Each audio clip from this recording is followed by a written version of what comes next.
What up, what up, what up, what up, what up? What's happening, Steeler Nation?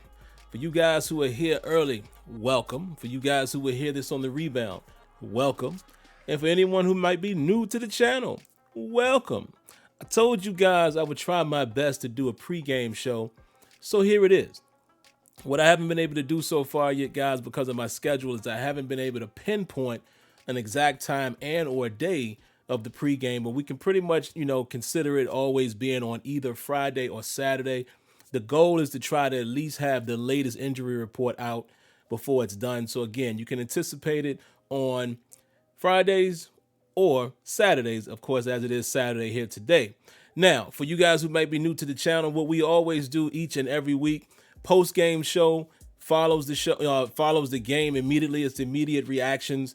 And then typically what we do on Terrible Towel Tuesday, we talk about the last game as far as, breaking down a little bit of film.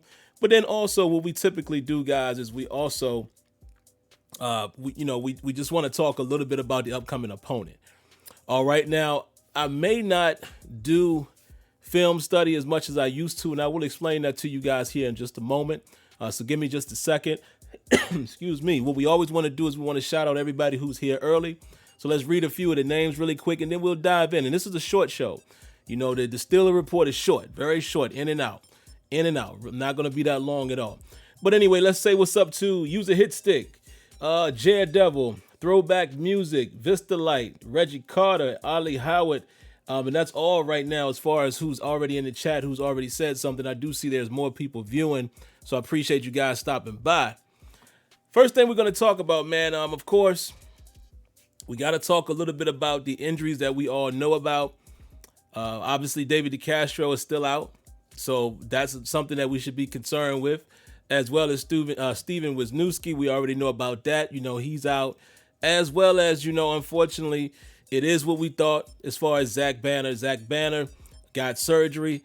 I can't remember if it was an ACL or a PCL, one of those knee injuries. I think it was an ACL, so his season is done. Which brings up another interesting point, man, and we'll talk about it here in a moment. I'm just, waiting for a few more people to get up in here, and then we'll dive in. But definitely that's going to be a part of the keys to victory, man, is, what I would expect us to do. It might be a little difficult considering the fact that we're going to be down a couple offensive linemen. So that should be interesting. So where should we start? Let's take a look at the Bronco injuries as well. Give me a second. I'm going to pull it up here. I had it right here at my fingertips. So the Broncos, as of now, will be without Mark Barron.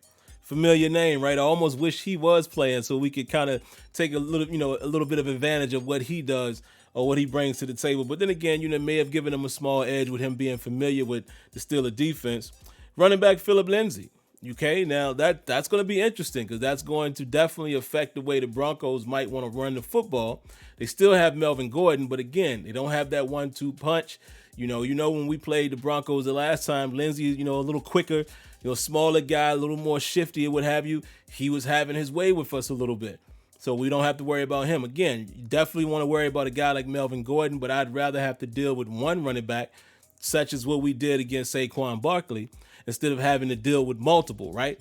And a change of pace type of guy. And I'm not really sure who's behind him. So I don't know who's the rotating piece that'll be playing, behind Melvin Gordon. But again, no Philip Lindsay, so that can only be positive for us. Those who are questionable: tackle Garrett Bowles, a wide receiver Tyree Cleveland, and also wide receiver Cortland Sutton. Cortland Sutton is questionable as well, so that is interesting. That is very interesting. So that takes a piece off of the board for the Denver Broncos. Of course, we'll still have to keep our eyes on, Jerry Jeudy, with that speed, as well as we'll have to keep our eyes on Noah Fant. Tight end position is, again, I'm always going to say that until the Steelers show that they can, consistently, effectively take a tight end away. I'm always going to be concerned about the tight end because that is what has kind of gotten us over the last few years, is down the seams, and across the middle has pretty much been our pain point. Minkah Fitzpatrick, of course, last year, was able to, remedy that a little something. But again, I'm always going to be concerned with that because we know for how many years, Steelers fans, how many years have we seen in the last 4 or 5 years where tight ends down the seam. You know what I mean? So got to pay attention to that. Now, again, we already know about our injuries, so let's kind of talk about an interesting factor, guys. We're going into this game with Kevin Dotson. Kevin Dotson will get an opportunity. Give me a second, guys. Let me send this link to my good brother Kenyon. A lot of you guys know, Kenyon from Terrible Towel. Let me make sure him and Tony are aware that I'm on tonight in case they want to chime in via chat. But yeah, man, my man Kevin Dotson, a lot of you guys would know I was high on him when we drafted him, when I had a chance to scout him. I didn't really know who he was until we drafted him. But once I looked at his tape, clearly his strong suit stuck out to me. Clearly what he does well, he's a mauler.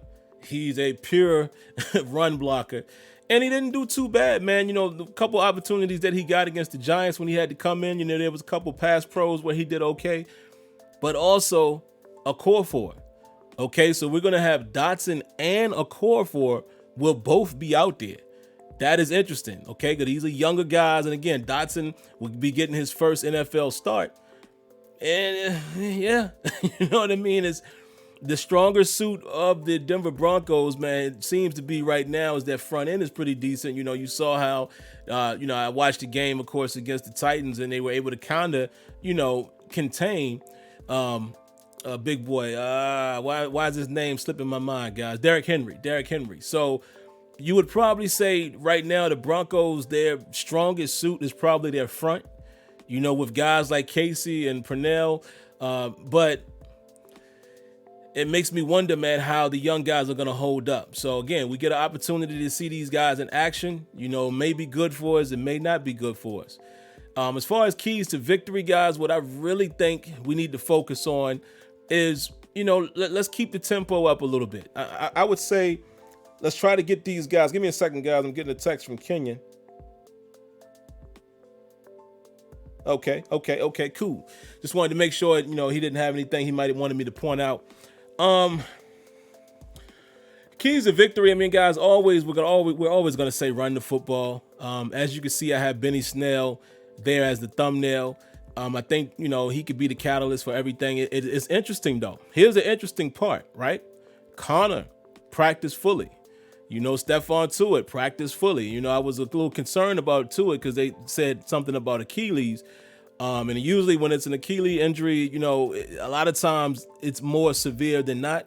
But maybe it was just sore. Maybe it was bruised. I don't know.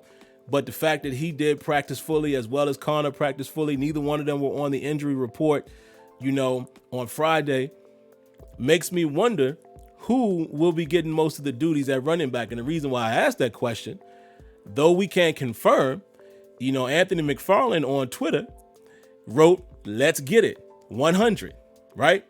And to me, that kind of sounds like maybe it was some foresight. Maybe he's letting us know possibly he's going to get a helmet. We'll know for sure once we see the inactive list. But you never know. I'm hoping my man McFarland does get a helmet, and I'm hoping that we see something out of him, some type of, trick design or pitch out or screen, something that gets the ball in his hands and let him take advantage of his strong suit. I'm not sure we want to throw him out there in pass pro just yet. But at the same time, you don't want to tip, the Broncos and, tip your hat to him, or not tip your hat, tip your hand to him and let them see what you're playing. Because obviously with McFarland out there, clearly they're going to know. And guys, give me just a second, man. Y'all know this stuff is live. Let me text my wife and tell my little man. Y'all probably hear him. He is going crazy up there. Give me a second. Y'all know we do this live, man. And y'all usually like me for that. He is screaming. I always tell him, listen, son, you got to be quiet when I'm down here in the man cave producing Stiller content, because the people don't want to hear you in the background. They don't want to hear you. They don't want to hear the dog, right? But I know y'all don't care. But, again, I'm trying to be as professional as I can, man, out of the basement. Again, I hope we don't tip our hand by bringing Snell out there and doing something very predictable. But I would love to get the ball in his hand because he has the speed. He is the guy that's capable of taking it to the house, the home run hitter, if you will. So it will be interesting to see, man. that 3-man rotation. And at first, when I heard that, McFarland, when I heard that he put that tweet out there kind of alluding to the fact that he's going to play, it made me think maybe that Connor was still injured. All right. So then I took a look at the injury report and Connor's not out there. So I wonder, is it Jalen Samuels that will be sat down? Is he going to be the down man in this particular game? And speaking of that, guys, this is something that I didn't know. I found this out later. I didn't talk about this on Terrible Towel Tuesday. Mike Tomlin came out and admitted that they messed up the active players. We could have had one more active player and they kind of messed it up. Now, luckily it didn't work, it didn't work against us. But in fact, we didn't have the allotted amount of active players that could suit up. Because if I'm not mistaken, in 2020, it can now be 48, where it used to be 46. And the Steelers missed an opportunity where they only had 47 dressed. Little things like that. Like I said, man, if there's one bugaboo that I have about the coaching staff, as much as I am a fan of Mike Tomlin, the one bugaboo I have with him, and you have to address it, is time management and little things like that. Like I told you guys on Terrible Towel Tuesday, man, all of that time we let click off the clock, right before the half when we tackled Saquon Barkley for a loss. It was 2 minutes and 40 seconds, and we let it tick all the way down to the 2-minute warning, and we had 3 timeouts.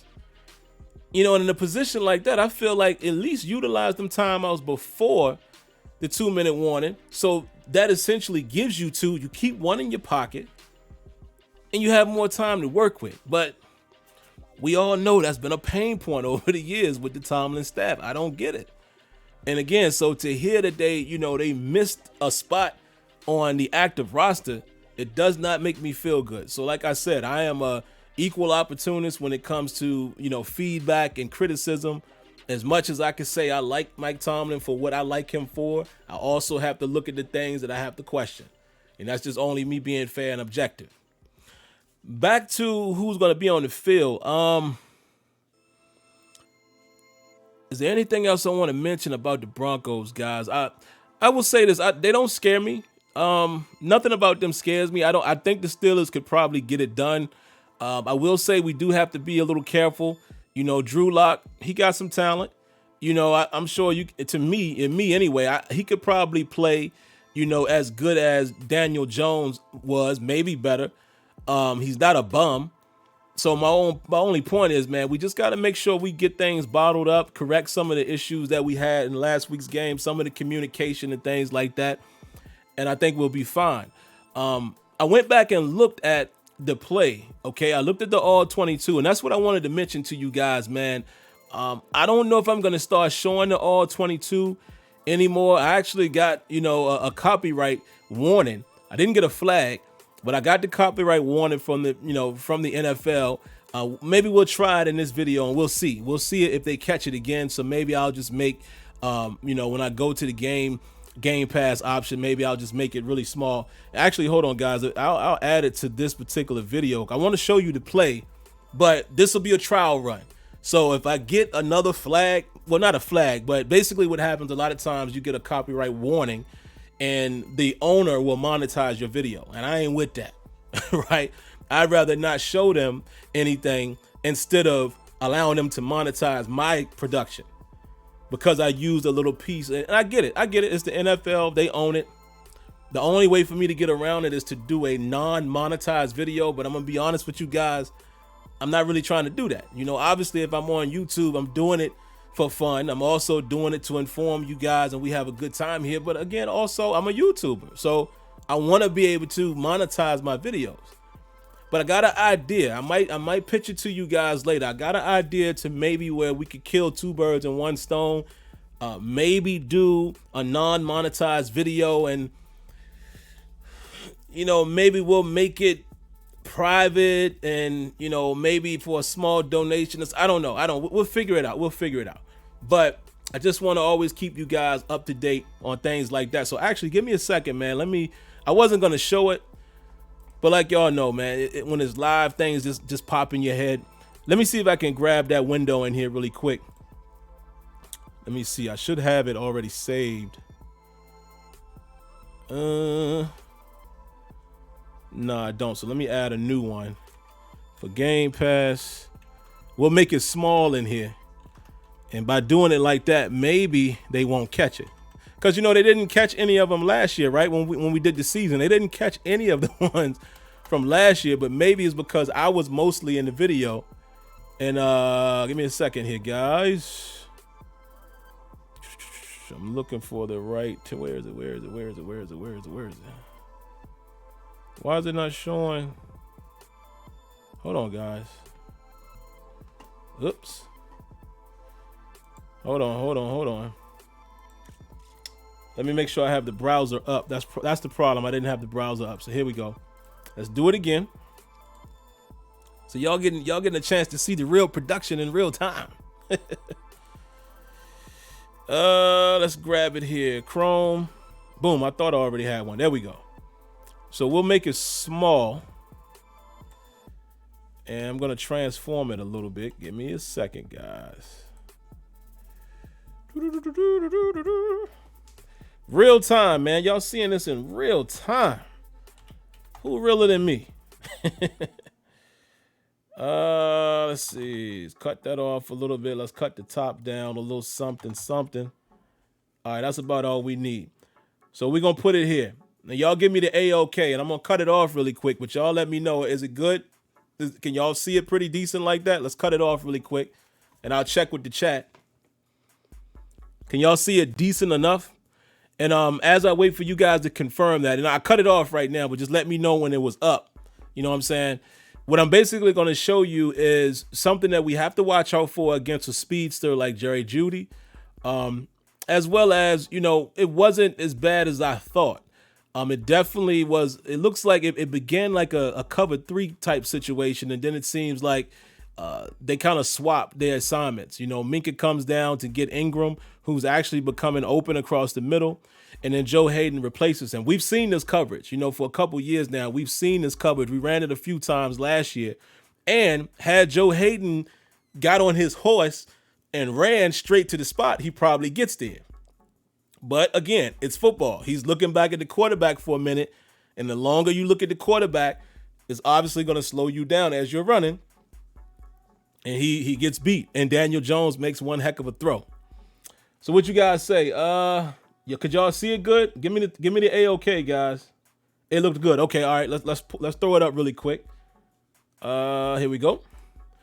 And let's break it down. So let's be quick, man, so the NFL can't play us. All right, here we go. Here's the play.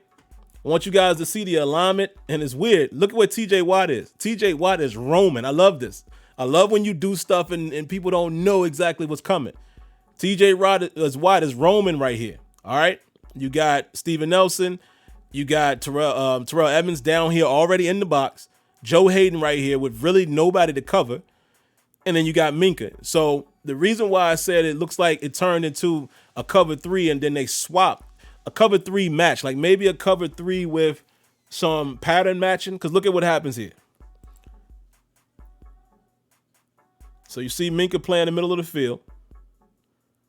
Joe Hayden is looking for somebody to come out. And Steven Nelson, he's not playing traditional man, so that's how I know it's cover 3. He's basically running, look, that's a trail technique. All right? Stop it. Right here. This is what I'm going to pay attention to. It's interesting how all of these guys converged on the play fake. Now, you would think, me personally, I don't know what the exact call was, but I feel like one of these guys underneath should have stayed with Ingram. Because look at what Edmonds does here. Let me back it up a little bit.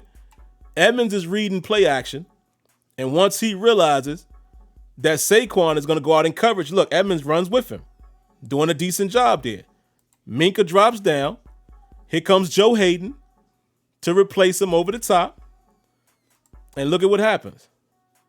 Heck of a throw by Daniel Jones, and he gets beat. But look, Hayden ain't that far away. Look, ball is right there. But let's go back. If Hayden takes off from the beginning, I'm gonna run it in regular speed so you guys can see it for real. If Hayden just takes off, look, he slows down. If he just takes off and runs, you make that a tougher catch. But what an outstanding throw. And we all, you know, some of you guys would know Slayton is a super fast guy, right? So that's why that happened. But let me show you this part again. We're going to run this in slow-mo. Let's see. Let's slow it up right here. I'm trying to figure out why did Williams and Bush, why did they both, converge on the quarterback? And again, he pushes him inside. Again, another clue that is not man coverage. He's going to force him inside. He's the number 2 in this case, right? But why do they both come down and attack?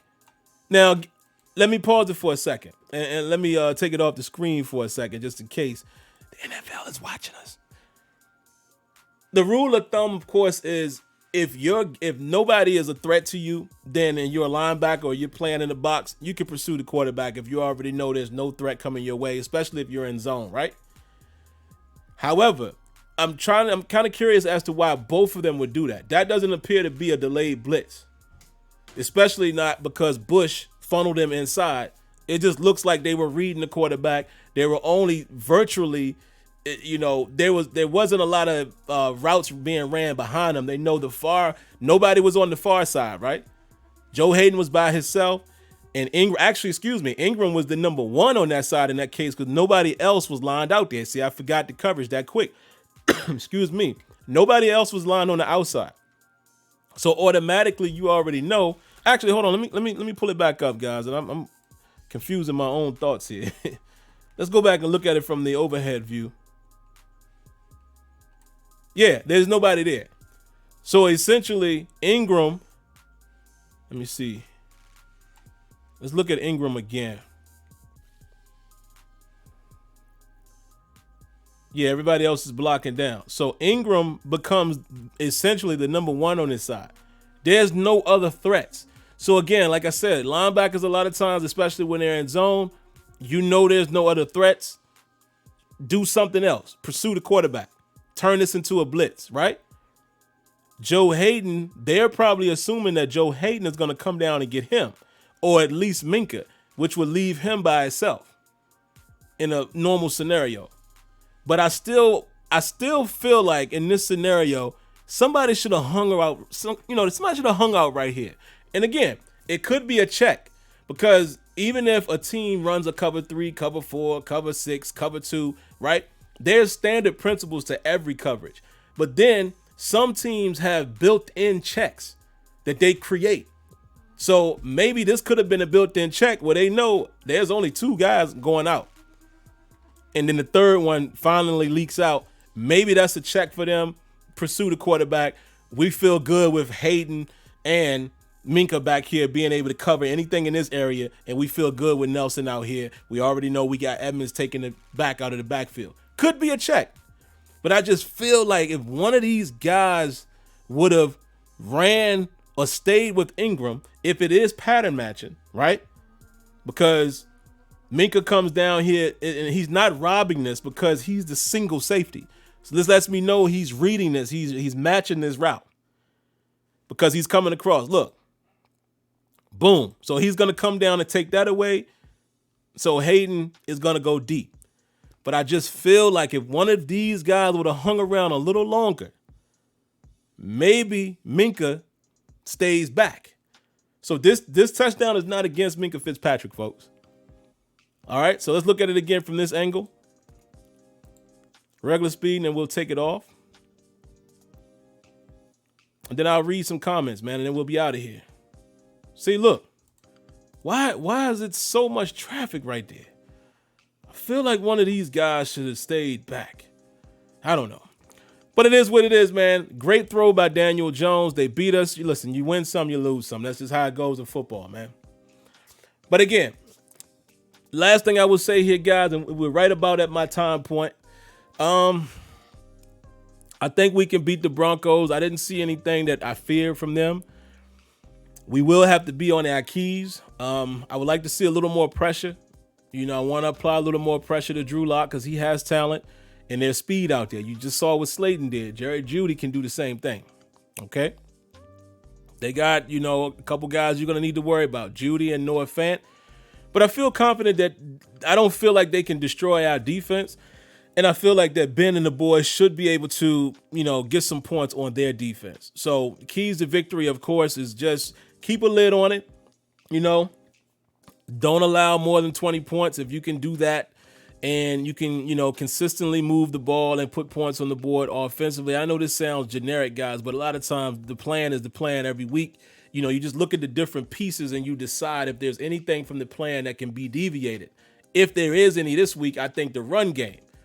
I'm a little concerned, man, because, I'm partial concerned because I think Kevin Dotson will definitely be able to do some things. I think he's just a natural run blocker. He's a mauler.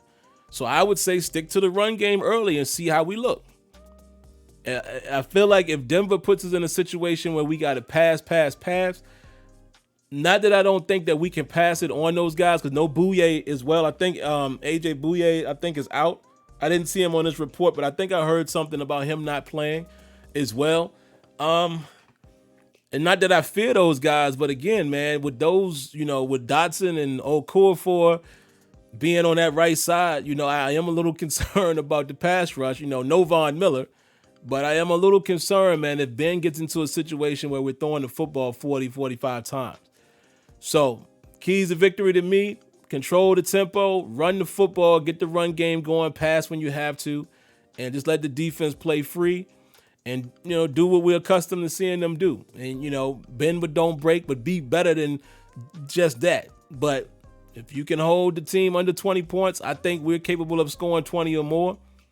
There's your victory. All right, guys, let's read some comments here and see what you guys have to say.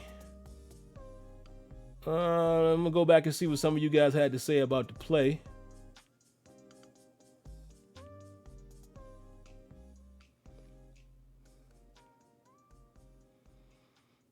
Yeah, Kenyon said it's a coverage they frequently run. Yep.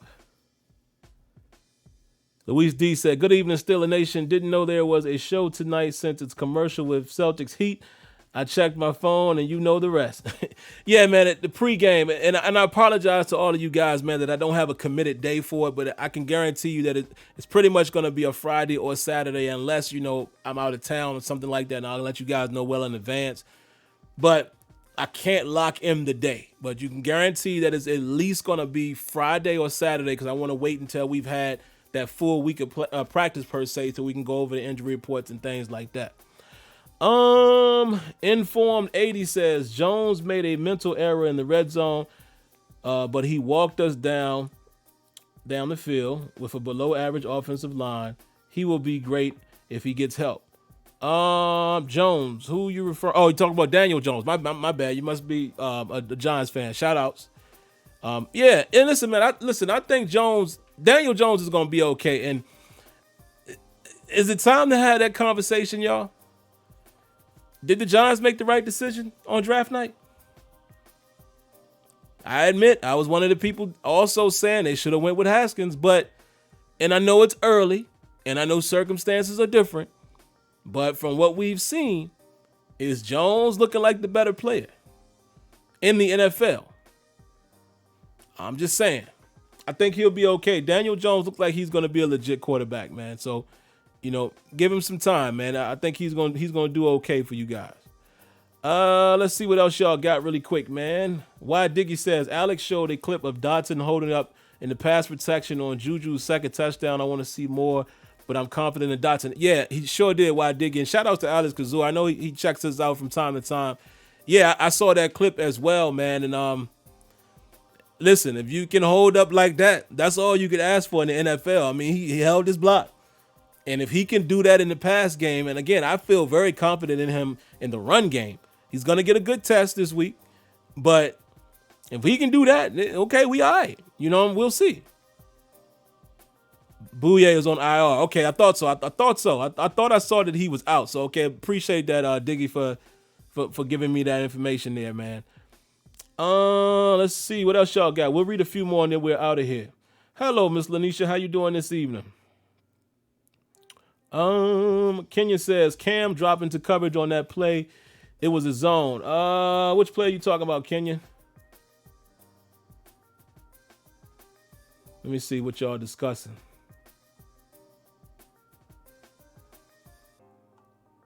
Y'all discussing something.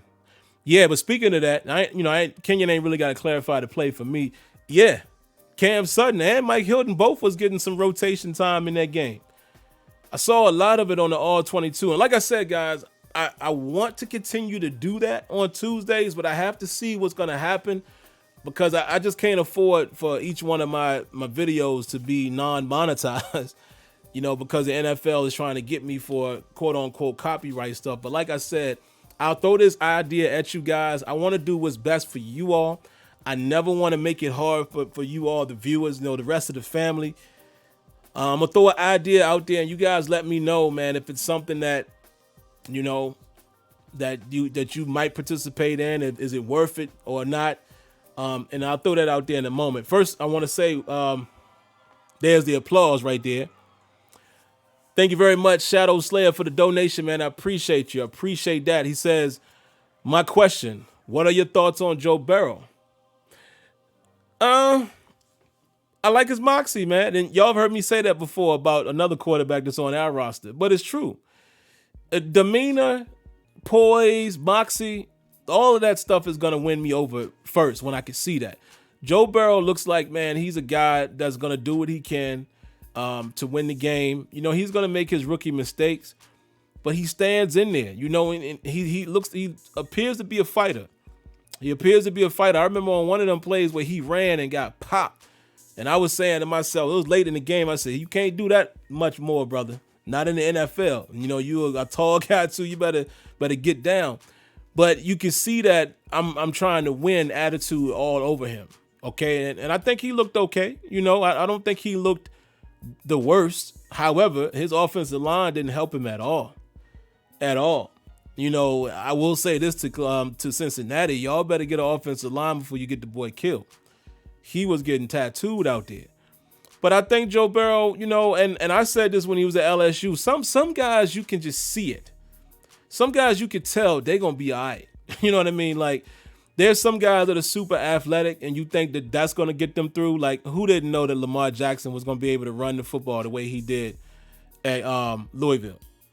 Who didn't know that? We all should have seen that, right?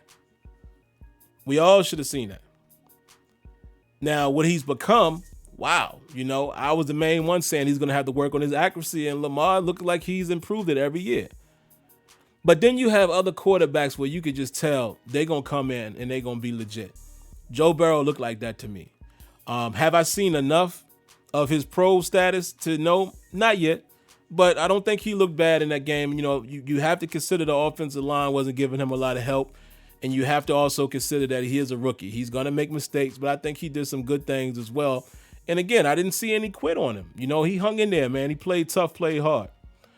Luis D says, about that play you're talking about, others were saying that it was, in their opinion, Joe Hayden's fault since he saw or checked Minkah to cover the tight and that he should have helped out on Steve. Yeah, for the most part, it was. Technically, if you're looking at it from a technical standpoint from that play call, the touchdown technically was on Joe Hayden.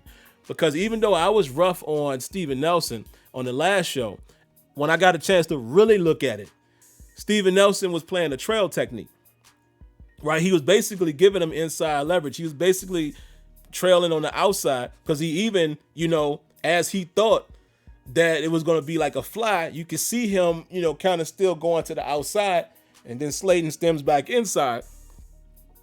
And, essentially, if Minkah was there, you're pushing your help to the safety.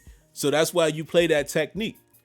Joe Hayden was coming across, and like I showed in the illustration there, if Joe Hayden just goes and not, I was saying that Steven Nelson was the one that got caught looking in the backfield, but so did Joe Hayden. If Hayden just goes, because you saw that he slowed up a bit and then he took off, he might get there. But also, it was a phenomenal throw by Daniel Jones. Put it right where it needed to be. And again, you're talking about a guy that ran 4.3 speed. It was just great speed, great throw. It's a touchdown. It's a game of inches. So that's how I look at that.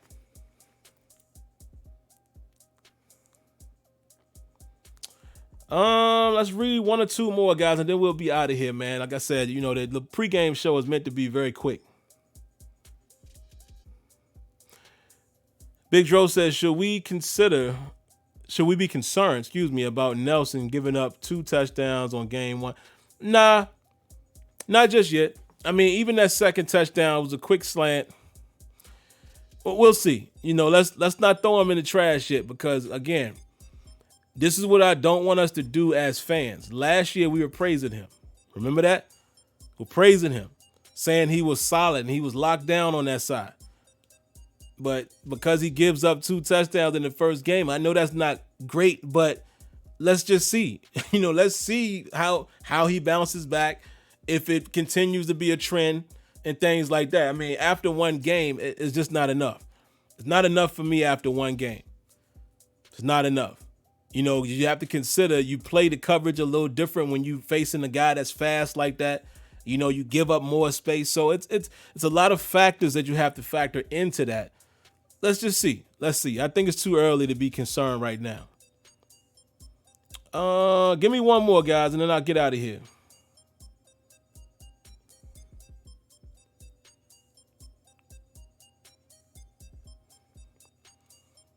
Informed 80 said Nelson got beat by a good receiver. That's it. Yeah.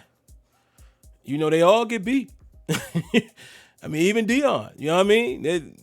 Dion got beat too. Dion was just really great. He made great plays, and a lot of times he was on it. But all corners, you can't cover everything. And I do feel like that sometimes. And I'm not saying this about you, Big Dro, but I do feel like a lot of times, man, just from general fans, that they expect everything to work. It just don't work like that. The other guys are professional also. One more, guys. Give me one more from somebody. Oh, here we go. Somebody I haven't read yet. Mr. Winter says, Benny Snell Jr., 3rd down back yet? Nah, I don't know if he's a 3-down back yet. Only because, not saying he can't do it, but Benny Snell needs to show me a little more in the receiving game for me to make him a 3-down back. My ideal situation would be if we can bring him up to speed at some point. And I'm not even necessarily saying this year. It would be great. But if we can bring a McFarland up to speed on the 3rd and 4s, 3rd and 5s, and, situations where the running back might be out there running routes instead of pass protecting, I like to see him play on 3rd down more. I like to see him on a swing pattern or an angle route or a dump off, and see what he can do after the catch. That's what I would prefer. But like I said, it's not to say that Benny Snell can't be a 3-down back, because if you flip the script, if we're in a 3rd and long and we need pass protection, I think Benny Snell would be able to do that. Okay, he still could work on it some, but I think he'll be able to handle those duties. So in that regard, yes, 3 down, but definitely wouldn't want him to just be like the Le'Veon Bell type, where Bell stayed on the field. Not quite yet. Not quite yet. When you got somebody in McFarland that I think can make some things happen, man, and maybe we'll see a little glimpse of that this week, since it appears that he's getting a helmet, according to his tweet. So there you have it. But there we go, guys. I'm gonna get up out of here, man. Quick and easy, man. About to have movie night here with my lovely wife and son. So just something quick and easy, man, to give us something to chew on until tomorrow. So again, if you guys are new to the channel, we always do a post-game show. It immediately follows the show. It might be a little bit of time in between, but post-game show, we reflect our general thoughts, the emotional thoughts, the fan thoughts, before I've been able to analyze. On Tuesdays, typically what we do is we reanalyze slightly. You've had some time to decompress and you've watched all 22, pick a few plays to take a look at. Hopefully we can still do that. But I will be honest in saying, if the NFL continues to see my videos and, keep me from monetizing, I'm not going to be able to do that. But here's the idea. I didn't want to forget that. What I'm thinking about possibly doing, and again, I'll let you guys tell me, you can vote on it. I might start doing all 22 videos and not monetizing them, and perhaps make them unlisted, and for a small fee, like a small donation, $1, $2, or whatever you want to call it, I'll send the link to those people or something like that. Because again, it's not I don't want it to be a money or donation thing, but y'all know this is real life. Like, I'm a YouTuber. I do earn funds on YouTube. So it doesn't behoove me to have non-monetized videos. So if it becomes a situation like that, I'm willing to just not do the all 22 footage no more. but I know you guys like it. So we'll have to find some type of compromise, if it gets to a point where I can't just do it like we've always done it. We'll see. We'll see how it goes. But outside of that, man, I hope everyone has a lovely night. Hope our guys get it done tomorrow. But either way, right after the game, man, come back here, tune in. We'll do the live show. We'll have the phone queue open so you guys can rant and rave or be happy. Hopefully you're ranting and praising instead of ranting and raving. You know what I'm saying? So catch you guys later. Y'all have a good night. Be well. God bless. Thanks for tuning in to the Steeler Report. See you guys tomorrow. Peace.